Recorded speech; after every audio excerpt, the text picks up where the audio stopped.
Wafatnya Aminah, ibunda Nabi Muhammad SAW. 6 tahun sudah Aminah ditinggal oleh Abdullah, sang kekasihnya yang ia cintai itu. 6 tahun pula Aminah tak pernah mampu memperkenalkan putra semata wayangnya pada sang suaminya ini. Kini Nabi Muhammad SAW telah kembali ke pangkuannya. Selama beberapa tahun silam ia berada di bawah asuhan ibu ridhanya bernama Halimatus Sa'diyah. Keinginannya untuk memperkenalkan putranya kepada sang suami tak tertahankan lagi. Istri mana yang tak bahagia jika mampu memberikan hadiah pernikahannya dengan seorang anak laki-laki yang begitu mirip dengan ayahnya? Tidakkah sang suami akan selalu melemparkan senyum terhangatnya tiap kali memandangnya? Suami itu mungkin tidak akan pernah beliau dapatkan. Namun menantu Abdul Muttalib ini yakin suaminya yang berada di bawah pasuran makamnya dapat melihat putra mereka berdua. Tahun itu, ketika Nabi Muhammad SAW telah berusia 6 tahun, beliau mengajaknya ke Madinah untuk ziarah ke makam ayahandanya. Setelah mendapatkan izin dari Abdul Muttalib, mereka lantas bergabung dengan rombongan dagang ke utara. Sang kakek tanpa ragu melepas mereka berdua karena perjalanan kali ini merupakan satu kesempatan baik untuk memperkenalkan Nabi Muhammad SAW kepada keluarga yang berada di Madinah. Di negeri subur utara Mekah itulah sang kakek lahir. Dari salah satu putri suku Khadraj di Madinah inilah Sayyid Hashim menyunting seorang dara jelita yang kemudian melahirkan Abdul Muttalib, kakek sang Nabi. Dengan membawa 2 ekor unta dan ditemani seorang budak bernama Ummu Aiman, perlahan-lahan mereka bergerak ke utara bersama rombongan dagang Quraisy menuju Syria. Karavan bergerak anggun dan sekilas nampak seperti kampung berjalan. Inilah pengalaman pertama Nabi Muhammad SAW melihat perjalanan para pedagang menyusuri hamparan padang pasir. Rapi dan nampak selalu siaga menghadapi segala hal yang mungkin akan mereka hadapi di tengah perjalanan. Sesampainya di Madinah, Aminah memisahkan diri untuk menemui keluarga dan ziarah ke makam suaminya di An-Nabighah. Kunjungan pertama ke Madinah membawa kesan tersendiri bagi Nabi Muhammad SAW. Beliau sangat menikmati pertemuan dengan keluarga barunya yang selama ini belum pernah ditemuinya itu. Sedikit pun Nabi Muhammad SAW tak merasa canggung untuk bergabung bermain dengan mereka. Selama di sana, beberapa teman sebayanya sering mengajaknya berenang di sebuah sungai yang berada di dekat makam Abdullah. Sementara putranya menikmati keasyikan permainan bersama Ummu Aiman dan teman-temannya. Aminah menghabiskan waktunya di makam sang suami. Hampir sebulan penuh beliau selalu berkunjung ke makam Abdullah untuk melantunkan doa. Siang itu, ketika Nabi Muhammad SAW sedang berenang-renang dengan teman-temannya, beberapa orang Yahudi melintas di tepi sungai. Langkah dan tatapan mereka menumbuk pada putra Abdullah yang tengah asyik berenang. Semua diam, memperhatikan keasyikan bocah itu.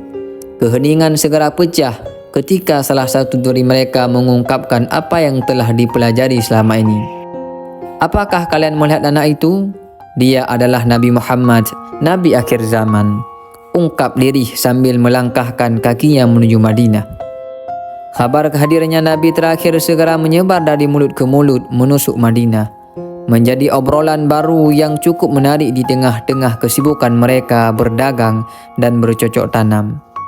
Terutama bagi kalangan kaum Yahudi yang memang sangat yakin akan hadirnya Nabi terakhir, Ummu Aiman, budak setia Aminah yang mendengar berita tersebut menjadi gusar.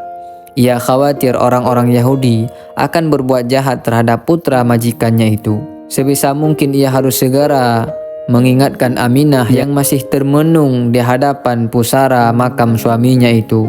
"Aminah, kita sebaiknya jangan berlama-lama di Madinah. Kini di kalangan orang-orang Yahudi telah tersiar kabar bahwa Muhammad adalah Nabi akhir zaman. Aku khawatir jangan-jangan mereka akan berbuat jahat terhadap kita." Ummu Aiman berusaha mengingatkan Aminah.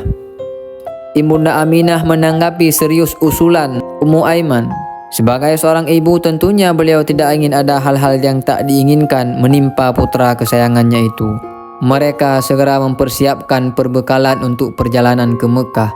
Tentunya acara berpamitan dengan keluarga di Madinah adalah yang terberat. Setelah sekian lama mereka tidak pernah berkumpul, kini ketika kesempatan itu datang, ternyata Tuhan tidak mengizinkan untuk berlama-lama bersama keluarga itu di Madinah. Perjalanan 400 mil dari Madinah itu mereka tempuh dengan pelan. Mereka tidak dapat berjalan cepat lagi karena Aminah merasa kepayahan menyusuri padang pasir yang terik itu. Makin jauh mereka meninggalkan kota kelahiran kakek Nabi Muhammad SAW, makin buruk pula kesehatan Aminah. Akhirnya mereka memutuskan untuk istirahat di daerah Abwa. Dalam kesempatan beristirahat inilah kondisi ibunda Nabi itu tidak juga membaik, namun justru kian memburuk. Begitu parahnya sakit yang beliau derita hingga membuat beliau tak mampu untuk duduk sendiri. Kepalanya senantiasa disandarkan pada putra semata wayangnya, seolah tak ingin berpisah dengannya. Dalam kondisi yang begitu kepayahan itu, beliau sempat memberikan wasiat untuk Nabi Muhammad SAW sebagai anak satu-satunya dari Aminah. Semoga Allah Subhanahu wa Ta'ala senantiasa memberkahimu sejak kecil, wahai putra seseorang yang selamat dari kematian sebab anugerah dari Maha Kuasa. Maha memberikan nikmat, lalu dia ditebus dengan 100 ekor unta melalui undian.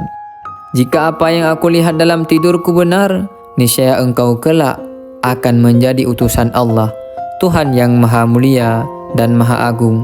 Engkau akan diutus di daerah halal dan daerah haram. Engkau diutus dengan menyatakan kebenaran dan membawa agama Islam, agama ayahmu yang baik, yaitu Nabi Ibrahim alaihissalam. Engkau diutus dengan membawa agama yang mudah dan agama Islam. Allah akan melarangmu beserta kaummu menyembah berhala. Bisikan Aminah kepada baginda Nabi Muhammad SAW. Nabi Muhammad SAW mendengarkan dengan seksama meskipun jiwa kecilnya tengah lara melihat kenyataan yang sedang diderita ibunya. Ibunda yang selama ini mengandung dan memberi harapan-harapan di tengah keyatimannya itu, ibunda yang telah menanamkan harapan bahwa kelak beliau akan menjadi orang yang besar. Meskipun semua itu mungkin belum mampu dipahaminya, ibu yang baru saja memperkenalkan pada sang ayah dengan duduk di depan pusarannya, yaitu di depan makamnya, dan mempertemukan dengan keluarga-keluarga baru yang selama ini belum pernah dilihatnya itu. Kini ibunda itu tengah berbaring di pangkuannya dengan kondisi yang sangat memprihatinkan. Beberapa saat setelah mengucapkan wasiat itu, ibunda Aminah diam tak bersuara. Wajahnya nampak begitu tenang, namun hembusan dan helaan nafasnya tak lagi terasa. Di atas pangkuan Rasulullah SAW, inilah Aminah menghembuskan nafas terakhir, meninggalkan Nabi Muhammad SAW, memikul beban sebagai yatim piatu di usianya yang ke-6. Ummu Aiman mencoba menjelaskan arti sebuah kematian. Dalam gendongannya itu, Nabi Muhammad SAW mulai belajar memahami arti kepergian orang-orang yang dicintainya itu. Kini Ummu Aiman melanjutkan perjalanan pulang bersama anak yatim piatu yang melara akibat duka tak terperi itu, duka yang berkepanjangan, duka yang begitu menyedihkan. Namun begitulah takdir Allah kepada Nabi Muhammad SAW. Nah, inilah makam Sayyidah Aminah, ibunda Nabi Muhammad SAW. Wallahu a'lam. Semoga bermanfaat. Jangan lupa tinggalkan jejak kalian dengan cara like, komen, share, dan subscribe agar tidak tertinggal berita-berita menarik selanjutnya berkaitan dengan sejarah Nabi Muhammad SAW. Terima kasih.